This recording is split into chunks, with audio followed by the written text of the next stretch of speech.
30 অধ্যায় প্রচেতাদের কার্যকলাপ, শ্লোক সংখ্যা 33 আমরা পাঠ করে যে সময় আমরা শ্রবণ করি।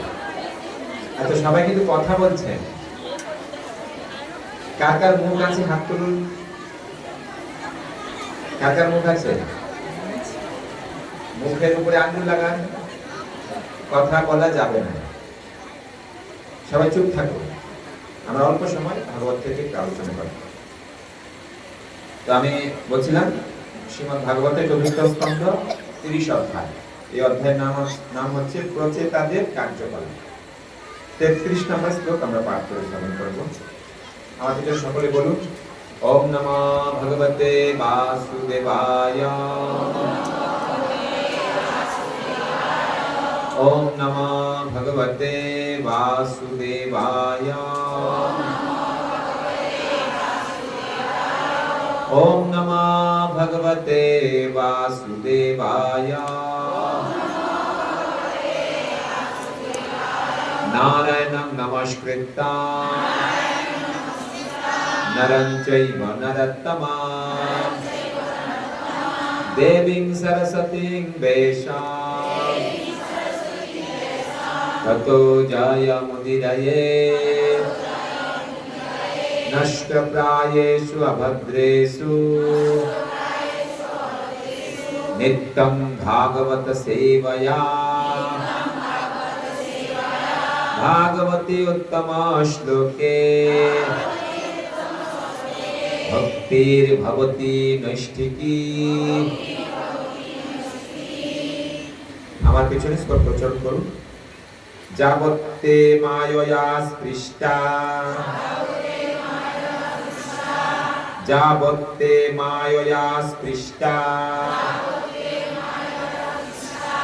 ভ্রমং ইহ কর্মভিঃ, ভ্রমং ইহ কর্মভিঃ তাবৎ ভবৎ প্রসঙ্গানাং, তাবৎ ভবৎ প্রসঙ্গানাং সঙ্গশন্ন ভবে ভবে, সঙ্গশন্ন ভবে ভবে। এই শ্লোকে বাংলা অনুবাদ, হে ভগবান, আমার পিছনে বলুন সকল, হে ভগবান, জড় জগতের কলুষের ফলে যতদিন আমাদের এই জড় জগতে বিভিন্ন লোকে বিভিন্ন জনিতে ভ্রমণ করতে হবে, ততদিন যেন আমরা আপনার লীলা শ্রবণ কীর্তনে মগ্ন ভক্তদের সঙ্গ লাভ করতে পারি। জন্ম জন্মান্তরে আমরা কেবল এই প্রার্থনাই করি। তাই কি প্রার্থনা হওয়া উচিত আমাদের? হ্যাঁ, আমরা যেন জন্ম জন্মান্তর ধরে ভগবানের লীলা কথা শ্রবণ করতে পারি। ভগবানের কথা হচ্ছে ভব মহা ঔষধা, ভাগবত বলছে ভব মহা ঔষধা। আমরা সকলেই এই সংসারে ভবরোগে আক্রান্ত। কি রোগে আক্রান্ত? ভবরোগ। ভবরোগ মানে জন্ম মৃত্যু জরা ব্যাধি। এই যে জন্ম মৃত্যু জরা ব্যাধিকে ভবরোগ বলা হয়েছে। আর এই রোগে আমরা সকলেই কি আক্রান্ত। এই ভবরোগের তাহলে ঔষধ কি? হিস্টেক আর জিনটেক। ঔষধ কি? ভগবানের দিব্য লীলা কথা। সেজন্য ভাগবত বলছে ভগবানের কথা হচ্ছে কি? ভব মহা ঔষধা। ভব মহা ঔষধা। এই ভব রোগ থেকে মুক্ত হওয়ার মহা ঔষধ হচ্ছে এই ভগবানের দিব্য কথা এবং ভগবানের দিব্য নাম। হরে কৃষ্ণ কৃষ্ণ কৃষ্ণ হরে হরে, হরে রাম রাম রাম হরে হরে। এই ভবরোগ থেকে মুক্তি পেতে গেলে আমাদের কি করতে হবে? ভগবানের নাম উচ্চারণ করতে হবে, শ্রবণ করতে হবে, কীর্তন করতে হবে আর ভগবানের কথা ভাগবত থেকে ভগবানের কথা শ্রবণ এবং কীর্তন করতে হবে। এই কথা এই শ্লোকে বলছে। এখানে তাৎপর্য শ্লোকবাদ বলছে, এটি হচ্ছে সর্বশ্রেষ্ঠ পথ যা ভগবানের কাছে ভক্ত প্রার্থনা করতে পারে। শ্রী চৈতন্য মহাপ্রভু সেই কথা প্রতিপন্ন করেছেন। স্থানে স্থিত্বা শ্রুতিগতাম তনুবাং নভি। শ্রীমদ্ ভাগবতের দশম স্কন্ধে 14 অধ্যায় 3 নম্বর শ্লোকে কথা বলা হয়েছে। জীব তার ভাগ্য অনুসারে এক অথবা অন্য স্থিতিতে থাকতে পারে, কিন্তু প্রত্যেক স্থিতিতেই ভগবানের কার্যকলাপ এবং লীলা শ্রবণে নিমগ্ন থাকা উচিত। ভগবানের কথা শ্রবণে আমাদের নিমগ্ন থাকতে হবে যদি আমরা এই ভবরূপ থেকে মুক্ত হতে চাই। কৃষ্ণ গীতা তো তাই বলেছেন, মচ্চিত্তা মদ্গত প্রাণা বোধয়ন্তা পরস্পরম তথন্তস্য মাম নিত্যম তুষ্যন্তি চ রমন্তি চ। দশম অধ্যায়ে, ভগবদ্গীতা দশম অধ্যায়ে 9 নম্বর শ্লোকে ভগবান এই কথা বলেছেন যে আমার ভক্তরা যখন একসাথে মিলিত হয়। এখানে আজকে আমরা দেখছি অনেক ভক্ত একসাথে আমরা মিলিত হয়েছি। কিসের জন্য? খাওয়ার জন্য? কিসের জন্য মিলিত হয়েছি আমরা এখানে? ভগবানের কথা, ভগবানের নাম শ্রবণ কীর্তন করার জন্য। আর শ্রবণ কীর্তন করলে এটা ফ্রি পাওয়া যায়। এটা কি পাওয়া যায়? সাথে কি? সাথে অফার থাকে যে শ্রবণ কীর্তন করবে, আর অফার কি? প্রসাদ। তো এখানে দেখো, ওখানে প্রসাদ হচ্ছে। আমি যখন ঢুকে বিশাল অনেক বন্ধ বেরিয়েছি। ভগবানের ভোগ হচ্ছে, ভগবান গ্রহণ করবেন, রাধা মাধব এখানে গ্রহণ করবেন। তারপরে কি অনেক অনেক অনেক ভক্তরা অনেক ভোগ নিয়ে এসেছেন ভগবানের জন্য। ভগবানের ভোগ হবে, ভগবান গ্রহণ করবেন, আর ভক্তরা অবশেষে ভগবানের কি অধরামৃত, ভগবানের অধরামৃত মহাপ্রসাদ গ্রহণ করবে। তো এটা আমাদের জন্য কি আছে? ফ্রি আছে, ফিক্সড আছে, ওটা হবে। এর আগে আমাদের কি করা উচিত? এর আগে কি করা উচিত? মহাপ্রসাদের মন্ত্র কারা কারা জানেন? মহাপ্রসাদের মন্ত্র দেখি বলুন। মহাপ্রসাদে গোবিন্দে নমো ব্রহ্মণি বৈষ্ণবে স্বল্প পুণ্যমতাং রাজন বিশ্বাসনৈব জায়তে শরীর অবিদ্যাজা জড় ইন্দ্রিয় তাহে কাল জীবে ফেলে বিষয় সাগরে তার মধ্যে জিহ্বায়তি লোভময় সুদর্মতি তাকে যে তা কঠিনে সংসারে কৃষ্ণ বড় দয়াময় পরিবারে জিহ্বাজন সপ্রসাদ অন্ন দিলা ভার সে প্রসাদ অন্ন অমৃত পাও রাধা কৃষ্ণ গুণ গাও। আস্তে এখন দাঁড়ান। সেই প্রসাদ অমৃত, সে প্রসাদ অন্ন অমৃত পাও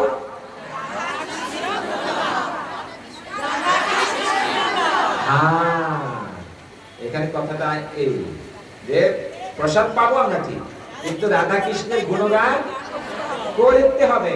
রাধা কৃষ্ণের গুণগান করে তারপরে কি তাইলে গিয়ে সেইটা কি যথাযথ হবে। তো সেজন্য আমরা এখন রাধা কৃষ্ণ কি করছি? গুণগান করছি। রাধা কৃষ্ণের গুণগান করে নাচে নেচে গেয়ে আরো বেশি করে খিদেটা কি যেন পায়, তারপরে একদম কি পেট ভরে প্রসাদ। ঠিক আছে? এখানে বলছেন এই কথাটা যে জীব তার ভাগ্য অনুসারে এক অথবা অন্য স্থিতি থাকতে পারে, কিন্তু প্রত্যেক স্থিতিতে ভগবানের কার্যকলাপ এবং লীলা শ্রবণে নিমগ্ন থাকা উচিত।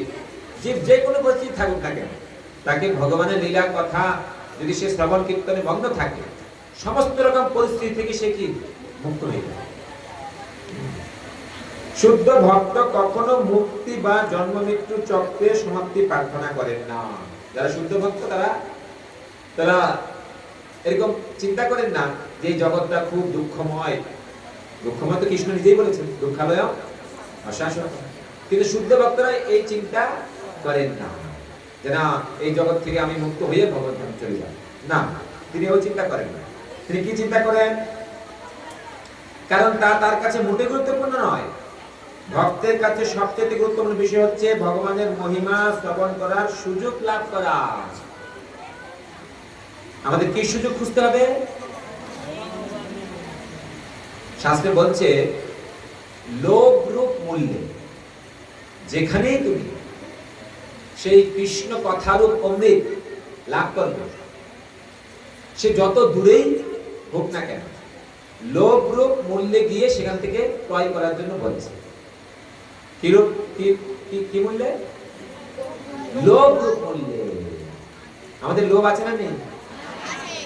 কাম, ক্রোধ, লোভ, মোহ, মদ, মাৎসর্য, এগুলাকে ভগবানের সেবায় লাগানোর কথা বলছে আচার্য, বিশেষ করে নরোত্তম দাস ঠাকুর বলছেন। কাম কৃষ্ণ কর্মার্পণ। আমাদের হৃদয়ের যে কাম, কামানি ইচ্ছা, সেই ইচ্ছাটাকে কি করতে হবে? ভগবানের সেবার জন্য ইচ্ছা করতে হবে। কাম কৃষ্ণ কর্মার্পণ। ক্রোধ ভক্ত দেশি জনে, লোভ সাধু সঙ্গে হরি কথা। লোভ কিসে? এই লোভ থাকতে হবে যে কখন আমি সাধু সঙ্গ লাভ করব, আর সাধু সঙ্গে বসে আমি হরি কথা শ্রবণ করব। তাই লোভ সাধু সঙ্গে হরি কথা। কাম ক্রোধ লোভ মোহ ইষ্ট লাভবিন, মদ কৃষ্ণ গুণগান। 5টা কাজে লাগানো যাবে, 6 নাম্বারটা কাজে লাগানো যাবে। 6 নাম্বারে কি আছে?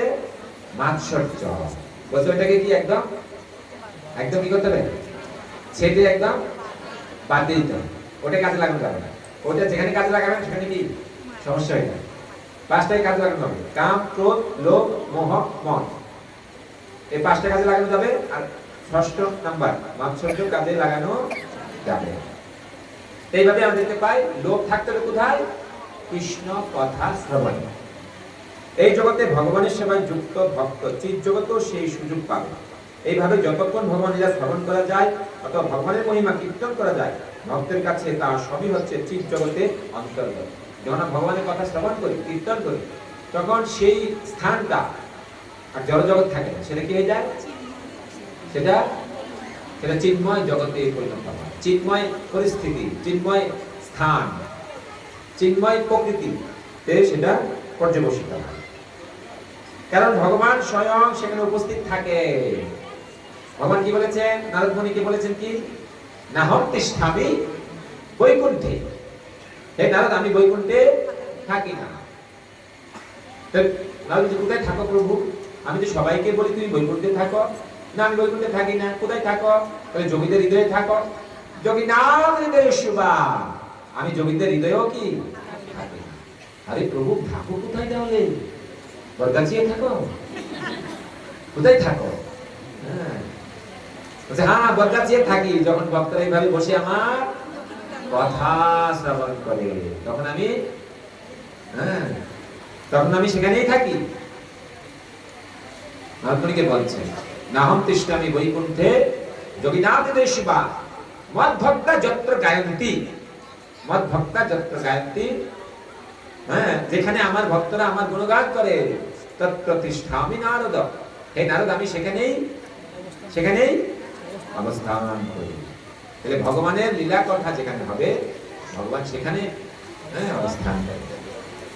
তত্র তিষ্ঠামি নারদ যত্র গায়ন্তি মদ ভক্তা। ভগবানের শুদ্ধ ভক্তরা যখন সমবেত হয়ে ভগবানের কথা শ্রবণ করেন এবং কীর্তন করেন, সে স্থান বৈকুণ্ঠে পরিণত হয়। আরে আরে বাহ! যেখানে ভগবানের কথা হয় সেটা কি? এখন এটা কি? এই জায়গাটা কি? বৈকুণ্ঠ। আমরা কোথায় আছি? বাড়ি আর যাবো না, বৈকুণ্ঠ ছেড়ে কি। তাই ভক্তের বৈকুণ্ঠ লোকে উন্নীত হওয়ার প্রার্থনা করার কোনো প্রয়োজন হয় না। শুদ্ধ ভক্ত কেবল নিরপরাধে ভগবানের মহিমা কীর্তন করার ফলে যে কোনো স্থানকে বৈকুণ্ঠ অথবা বৃন্দাবনে পরিণত করতে পারে। রচয়িতারা প্রতি জন্মে অর্থাৎ ভবে ভগবানের মহিমা শ্রবণ করার সুযোগ লাভের প্রার্থনা করেছিলেন। যে এক দেহ থেকে অন্য দেহে ধ্যানচলিত হয়, ভগবত ভক্ত এই পন্থার নিবৃত্তি সাধনে বিশেষ উদ্গ্রীব। শ্রী চৈতন্য প্রার্থনা করেছেন মম জন্মানি জন্মনীশ্বরে অবতার ভক্তি অহৈতুকী। হে ভগবান, জন্ম জন্মান্তরে আমি যেন আপনার শুদ্ধ ভক্তিতে যুক্ত থাকতে পারি, বিনয়বশত ভক্ত নিজেকে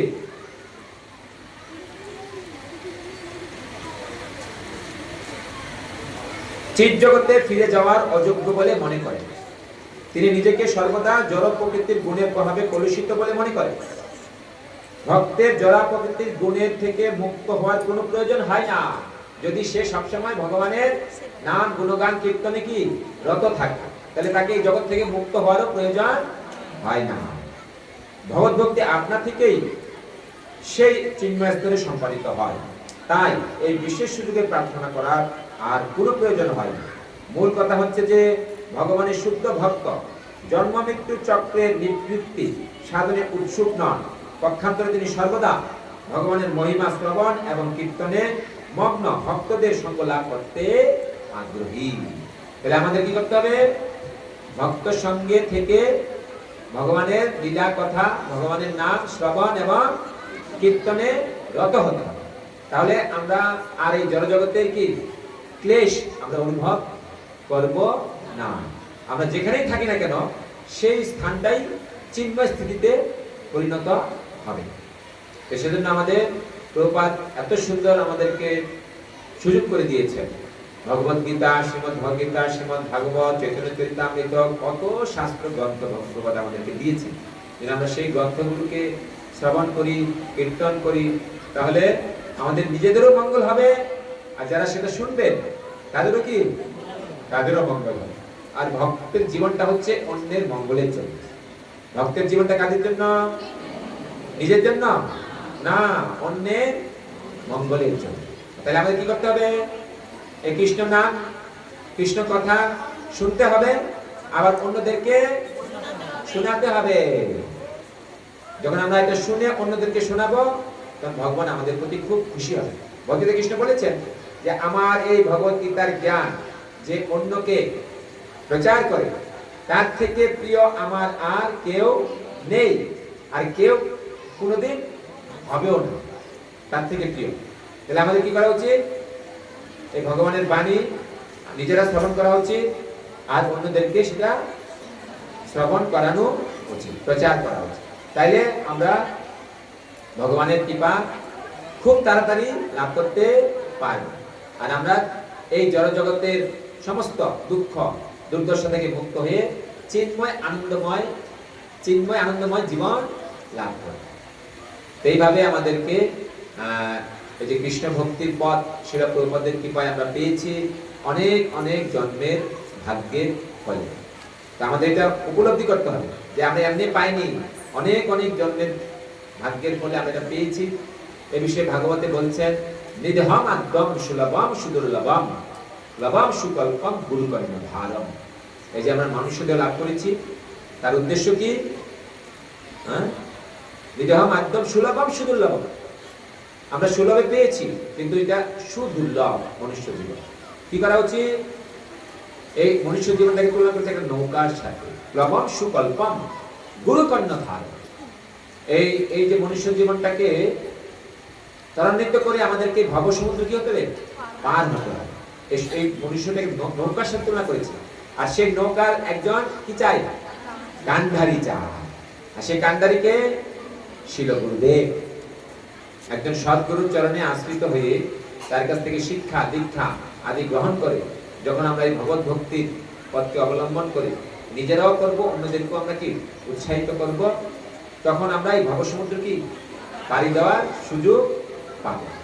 লবম সুকল্পম গুরুকর্ণ ধারম মায়ান অনুকূলেন নবশীতরিতম। আর অনুকূল বায়ু কি? শাস্ত্রের সিদ্ধান্ত।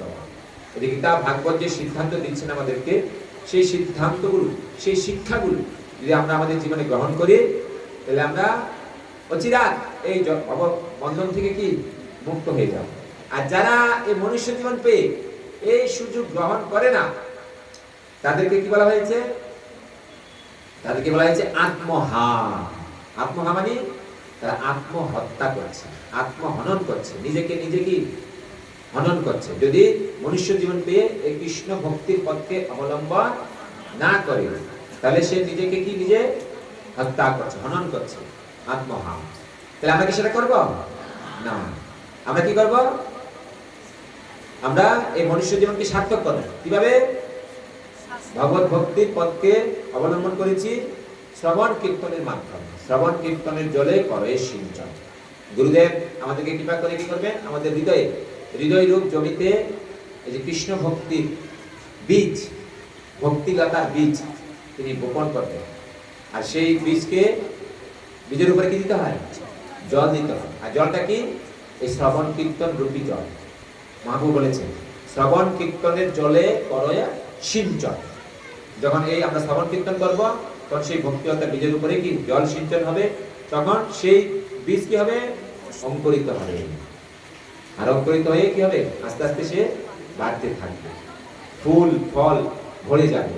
সেই বৃক্ষ, কোন বৃক্ষ? ভক্তিলতার বৃক্ষ, ভক্তি বৃক্ষ। সেই ভক্তি বৃক্ষ বাড়তে বাড়তে বাড়তে বাড়তে ভগবানের চরণকে একসময় স্পর্শ করবে। তখন আমরা ভগবানের চরণ সেবা লাভ করে এই দুর্লভ মানব জীবনকে সার্থক করতে পারি। এইভাবে আমাদেরকে শিল প্রভুপাদের কৃপায় যে আমরা এই সুযোগ পেয়েছি, এই সুযোগ আমাদেরকে ভালো করে কি সবাইকে কাজে লাগাতে হবে, যেন এই সুযোগ হাতছাড়া না হয়। কোনো কিছুর বিনিময়ে যেন এই সুযোগ হাতছাড়া না হয়, সে বিষয়ে আমাদের সবসময় সজাগ থাকতে হবে। আর তার জন্য আমাদের কি করতে হবে? বেশি করে সাধু সঙ্গ করার চেষ্টা করতে হবে। ঠিক আছে? হরি হরি বল।